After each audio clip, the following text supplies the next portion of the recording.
So my full name is Ivan Sutton Smith. What? Ivan's a family name. Yeah. Ivan? Why I did you go know. by Ivan? Oh, Ivan Furniture. Yeah, Ivan Smith Furniture. There you go. Aw. So my mom didn't want to call me Ivan, so Sutton it was. IvanSuttonSmith. Great. And then tell me where you're from. I'm just going to check this. You can just go ahead and start saying. Sure. Shreveport, Louisiana. Okay. Great. So, Sutton, tell me a little bit about yourself, sports and hobbies growing up, that kind of stuff. For sure. Definitely very active sports-wise. Played soccer since I was 3, basketball most of elementary, middle school. Kind of had to pick between the two in high school, so stuck with soccer. Ran cross country and track a little bit, kicked for the football team, so tried to do it all. Involvement-wise, definitely was involved in student council and more of those type of organizations on campus. Mu Alpha, I don't know what it was. Mu Alpha Theta, I think it was, in high school, like the math thing. So tried to be pretty involved, as well as Fellowship of Christian Athletes, FCA, in high school, so, and Young Life were kind of my big involvement points. And you started a business at a young age. What first sparked your interest in entrepreneurship? Sure. I feel like all my life I was constantly trying to like buy and sell things. I mean, that stemmed from like when I was really young, lemonade stands on the street, right? All the way up to, my grandfather and I, we used to go out and would pick mistletoe from trees and kind of bond over that, and then we'd sell it outside of some of the family furniture stores that my family had, and it was really just a cool way for me to experience sort of that buying and selling and business aspect at a young age. So really, as long as I can remember, it was always kind of that transactional type, like buying and selling of goods, just on a whim here and there. But always really enjoyed that process. I think that business process. So. And can you tell me a little bit about your family business? You kind of touched on this last time, but like growing up and having a family business, like that's not a lot of people have that. Sure. So like, do you think that helped spark your interest and just kind of that? Yeah, I mean, I think when your family is involved in business, and especially like a more entrepreneurial family business, I think there's definitely interest in that. I think I kind of always wanted to make my own path, and my grandfather, great-grandfather, and dad all went into kind of the same business. So I think for me it was great to be able to see that, the business side of life, and kind of have that be a big part of our life, especially on sort of the buying and selling of goods. Obviously, they're big furniture, sofas and refrigerators and all that good stuff. But I think for me, like, I wanted to carve my own path a little bit, even from a young age, and I saw, like, obviously business and entrepreneurship from my parents, and that was kind of an avenue to be able to explore that more. And what were you like as a kid? Were there any signs you'd grow into someone you wanted to be and build things and run a business? I think always very creative, maybe a little ADHD as well, but tried to use it for my benefit. I love school, so I was super involved in school, like straight A's, and really enjoyed that. But always building things as well, I would say, and I think that ties into the airsoft, kind of starting that later. Loved Lego as a kid, like that was kind of always what I asked for Christmas and birthdays. So kind of always building or making, or we talked earlier about the buying and selling process. So, yeah. And do you think anything from your childhood, your environment, hobbies, or family dynamic helped shape your entrepreneurial mindset? I think, like we talked about, like definitely growing up around that business environment. My dad always really pushed us to do what we were interested in, which I really appreciated, whether that was sports, clubs, or even business-wise, especially when I started doing the business endeavors myself. Wasn't overly involved, but there for advice, but also like kind of let me carve my own path, which I really do appreciate. That even stems from, not forcing me to sort of go into the family business as well, and kind of allowing me to have an avenue to explore other ventures, because I think it can be easy to go back to kind of what you're familiar with your own family or what they have. So Yeah, definitely. When did you first realize your hobby could turn into a real business rather than something you just did for fun? Sure. I think there were a couple of big turning points for me. The first was when I went from sort of building guns on commission, or should I say guns? I don't, Yeah, is that yeah, you're sensitive? fine. Okay, I don't know. Sensitive in some way. Okay, I'll start over. I think one of the big points for me is when I started sort of building these guns on commission and took the base gun and all the upgrade parts and put it together and, then shifted from that to like wholesale. And that was kind of a whole new environment where I would source parts overseas, they would come in, and we sort of built enough traction so that as soon as we would restock, we would have massive amounts of sales and sell out of stuff, pretty right away. And I think that's when I really saw the demand was there. So starting the e-commerce store was big for me. I think another big point where I saw this could have a lot of growth is really when we started manufacturing. So there was a huge demand for slides at the time, which is sort of the top part of the gun that cycles back and forth. And there wasn't really any slides coming out due to COVID and all the restrictions and stuff. So I took it upon myself, like hired a CAD engineer, and we designed this slide and, kind of took airsoft feedback from the community and developed something that we thought would look really cool and match sort of what people wanted.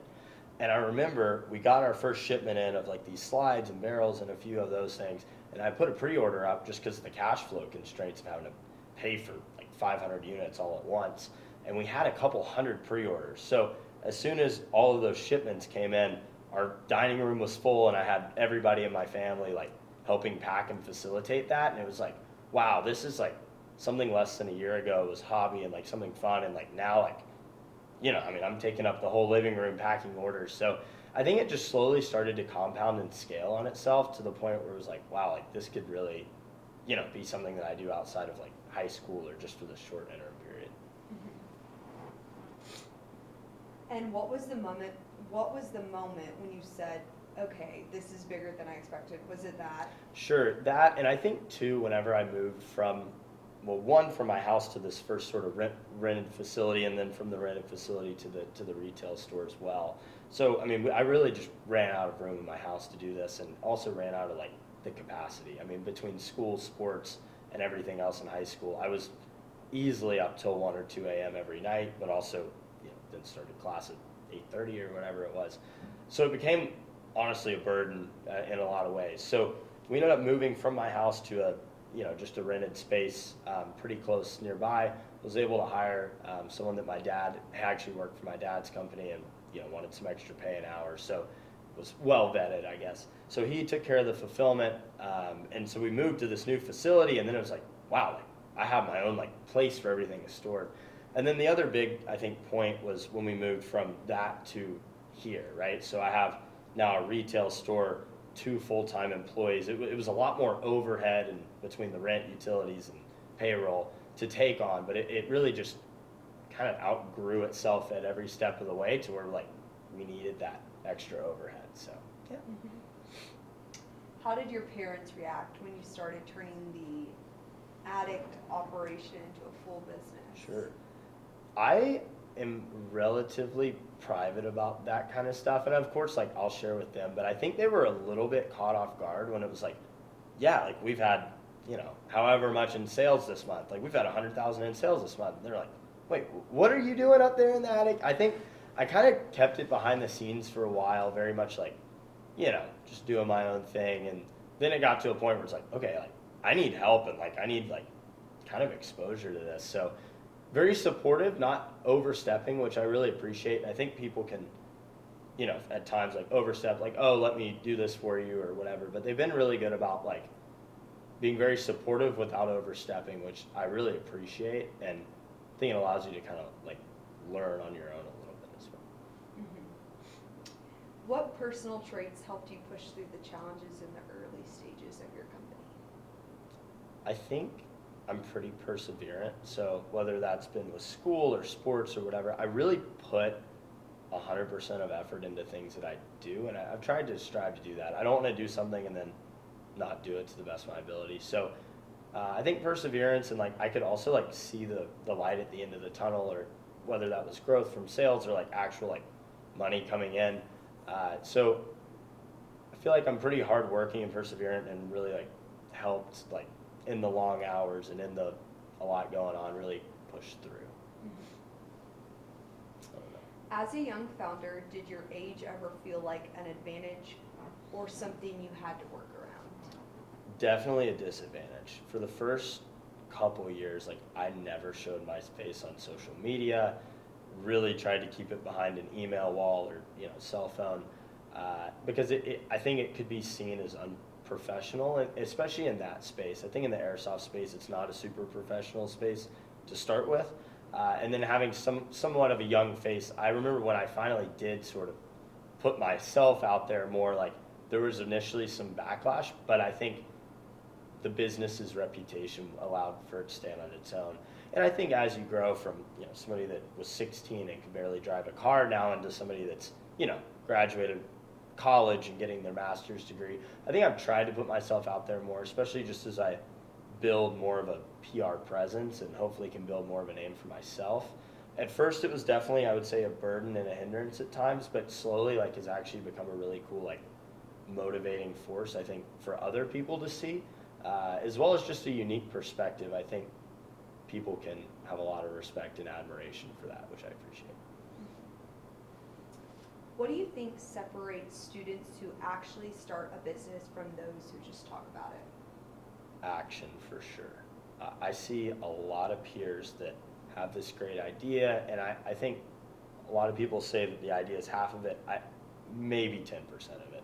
I think you have to find a gap in the market of whatever you're trying to go into and actually, like, do research to say, okay, this market isn't too large so I'm never going to be able to penetrate it, but also, like, this idea could work and have traction.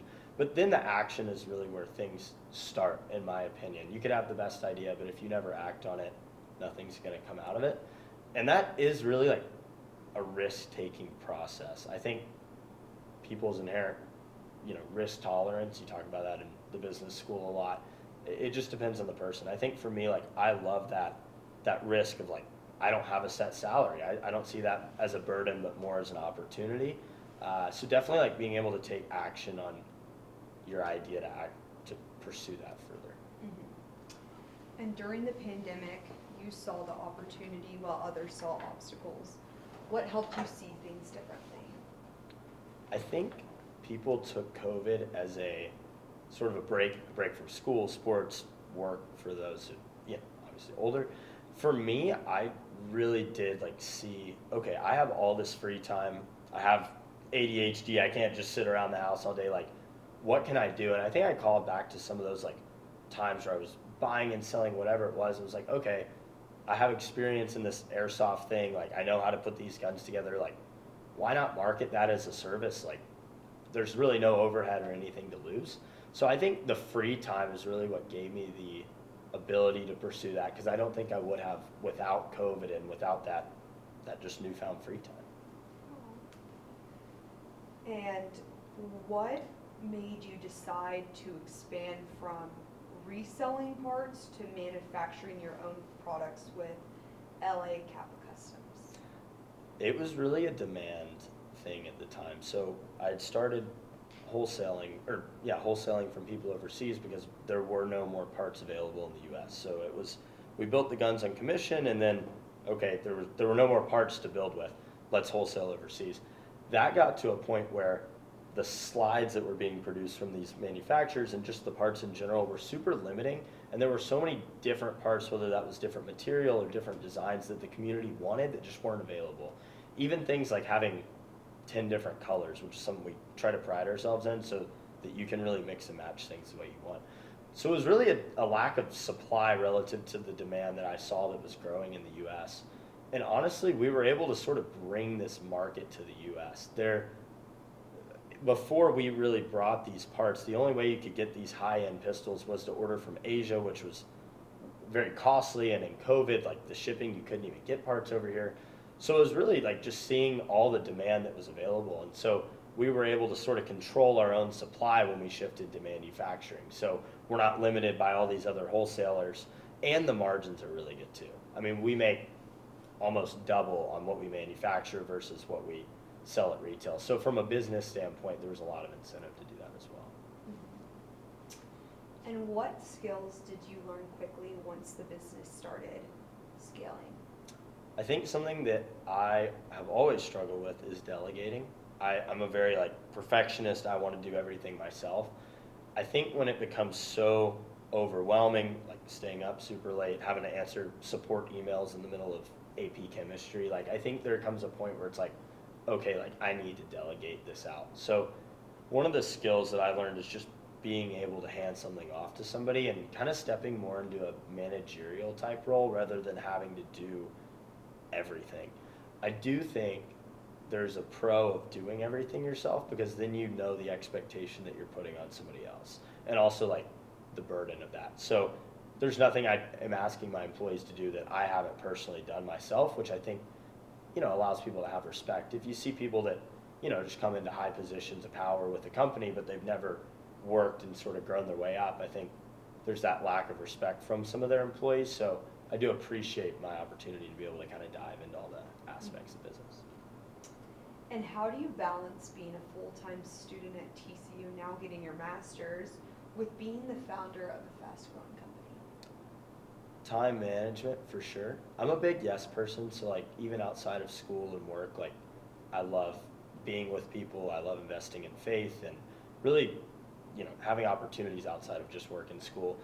It's definitely strenuous, but I think you just have to be intentional about it. So I prioritize the classroom when I'm in the classroom and try to get all my work done. I definitely have prioritized school over work at times, but also, delegated out to my employees, which has been such a blessing, especially as I've gotten older. Before we had our retail space and I was just contracting out work to different people, it was definitely very strenuous, but I think being intentional about delegating things out to others has really alleviated a lot of that stress for sure. And how or what role has hiring a team played in your growth, and how do you choose people you can trust? That has been one of the biggest struggles for me, I think. I have an advisor, he's over in the UK, his name's Simon, but he kind of has a quote like, hire slowly, fire quickly. And I definitely have moved to that hire slowly method more. Not everyone I've hired is still with me, and there's been pros and cons of that. But I think as I've continued to mature and develop as a person, I've really been able to kind of see the characteristics of people that I want to I would like to hire. I think in this role, like I only have 2 full-time employees and a lot of people that work fully remotely on contract. So I think trust has been really big for me and having integrity in that so that I trust that what I'm asking them to do gets done, or the hours that they're reporting or what they're actually working. So it's been a learning process. Definitely, not everyone is still with me, but I have a really, really good team now, and I would say that people are probably the most important part of any business. I will say that my dad's company has a really, really good company culture, and being able to grow up and see that of their employees staying with them for 30 years and their annual awards banquets and just seeing like how excited people are to work there, it was really a great opportunity to be able to look at that whenever I was evaluating what I want for my own business company culture. And I think you have to take care of your people for sure. And for students who didn't grow up around business owners, what advice would you give for building that entrepreneurial mindset? I think people either like that discomfort or don't. I think there are a lot of people that love the stability of a 9 to 5 and love the stability of that paycheck, and I think there's absolutely nothing wrong with that. I think as an entrepreneur, you have to know that like there are a lot of risks to be taken. A lot of small businesses do fail, and there's also just a lot of uncertainty. And I think some people thrive in that risk or that uncomfort, and some people, that scares them. I would say for people that do want that and do want to sort of be their own boss, like you have to take initiative, but you also have to be like at least somewhat of an expert in the field you go into. It would be very hard to start a business in software development if you've never coded or you aren't able to hire that out, right? So I think you have to have some sort of credibility in the space you're trying to go into, if that makes sense. When you think about launching a new idea or product line, what questions do you ask yourself before moving forward? Definitely a financial analysis of, okay, obviously, how much is this going to cost versus how much we can sell it for. I think going to the market and asking them what they want is super important. Whether that's for the airsoft, a new slide design. Okay, what slides have y'all really liked in the past? What are y'all looking for now? What parts are not on the market that you want to see? And then more so, like on the flow or the accounting side, okay, as business owners, what sort of financial clarity are you missing? What sort of live feedback would you like to be implemented? And then how can you balance that both from a business owner perspective, but also an accountant perspective of, what accounting features are QuickBooks and Xero and some of these standardized platforms missing because they were built 30 years ago and just don't have sort of the modern technology. Mhm. What has been the hardest decision you've had to make as a young founder? Ooh. I would say the hardest was just taking on all of the extra overhead costs of moving to Fort Worth from Shreveport. I think my overhead probably doubled in that move, just with all the new people coming on board. Now I have people that, their salaries and their families are relying on that income. It's not just contractors that I pay outsourced. And then this, rental agreement is for 3 years. Whether I like it or not, like I will be paying rent for these 3 years. So I think the hardest decision was saying, you know what, it's time to move it to Fort Worth. Like this is going to be something that's not just fun in high school and can do in college remotely. Like this is going to be something that lasts well beyond that. Obviously, one of the best decisions I could have made, having that infrastructure and support and really foundation here has been great, but definitely a lot of risk just from an overhead perspective. And what do you wish more people understood about starting a business between 15 to 20 years old? I think what people don't understand is actually the amount of steps that are involved. It's like, oh, I have this great idea. I can easily make this into a business. There's so much, especially on the legal side, that you have to do, from LLC formation, sales tax filings, accounting. I mean, the list goes on. So I think one is just everything you have to do from a legal and accounting perspective to set everything up properly, and all the overhead costs as well.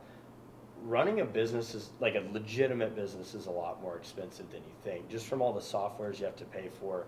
And then I think third, the market traction is something that can take a while. I think the first million is definitely the hardest million in sales to grasp because you're penetrating a new market that you have no prior exposure to. I think social media has helped with that a lot, not in our case because with Airsoft you can't promote on social media, unfortunately. But yeah, the capital, the actual infrastructure required, and then just actually gaining that following. There's a lot more to it than just having a great idea, but you actually have to then bring that to market. And what future plans do you have for LA Airsoft and LA Kappa Customs as you continue your TC? For sure. LA Airsoft and LA Kappa, the market share, or the market size is just pretty small. I mean, airsoft is not a huge industry by any means. We've started to continue to expand, so we were really specialized in the pistol space and the high-end space there. We've now shifted to rifles as well, so we're trying to be a little bit more of a holistic airsoft store rather than just the specific niche, both in our retail and our manufacturing endeavors. And then I sort of see business as a bucket. So you kind of have this bucket where you continually reinvest and all the profits sort of go back into this bucket. For me, that's mostly been inventory costs, just with a goods business. And I think as that bucket is starting to fill up and we're starting to reach that overflow of cash flow, if you will, where we don't need to keep reinvesting in inventory because we can do that and then we're still generating excess cash flow, I see that as an opportunity to pour into other ventures. And so, whether that be flow or some other things that I've done on the side, I think being able to take that extra cash flow and then put it to other good uses. I mean, my ideal future would be able to start and run and grow all different kinds of businesses in different industries. So that's kind of what I've seen in terms of growth is it's continued to evolve. And do you see yourself building more, you just said this, but companies in the future, or have you already started? So this is when you can kind of talk about your accounting software. Sure. And that, 'cause I know you wanted to talk about it. Yeah, a little bit. I think the biggest thing for starting a business is seeing a gap in the market and actually being able to have that. Let me restart. I think one of the biggest things in business and starting a new business is seeing a gap in the market and then actually being able to take action on that. For Airsoft, I was very fortunate that, you know, it didn't require a whole lot of cash flow and I could kind of just start it really from the ground up. With a lot of businesses, there's that capital expenditure involved, and luckily I've been able to build up cash flow to invest in that. The biggest thing that I've been working on for the past year, as we've talked about, is flow keeping, which is essentially an accounting software tailored to small businesses, especially in the e-commerce and retail space. So I saw a huge gap and lack of financial clarity with standard accounting softwares like QuickBooks and Xero, and just standard bookkeeping practices due to not having the actual data and financials from your sales platforms if you're selling on Shopify, Amazon, whatever.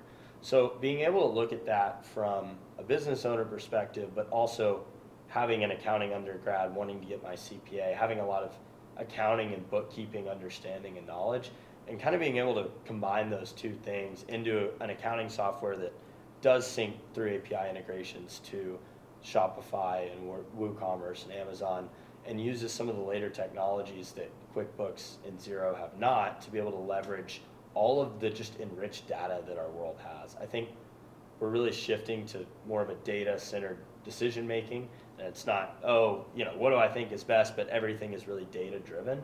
And so kind of being able to see that gap in the market from not only the business owner side, but also the accounting side, and then fill that need, which obviously did take and has taken a lot of capital expenditure that I wouldn't have been able to do without. And we just have 2 more questions. So where do you imagine your business and your life 5 to 10 years from now? I would love to be fully doing business. I've been doing school for all of my life, and I really value that education. I would like to be able to focus solely on business and that whole process. I would love to have several businesses that I'm managing at that time. Ideally, flow kind of is one that really takes off. But my mind is kind of always going, and it's less about the monetary incentive. Like, obviously, like, I want the business to be profitable, but less about how much money I have in the bank, but more just like the creativity and drive to create something new and bring it to market and, get people, like, really fill a need and help people, whether that's bringing airsoft parts to a space that, there was a lack of supply, or accounting solutions that are really streamlined to help people make better decisions.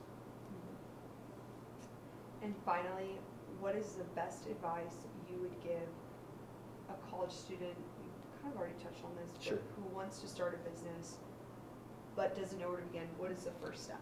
Sure.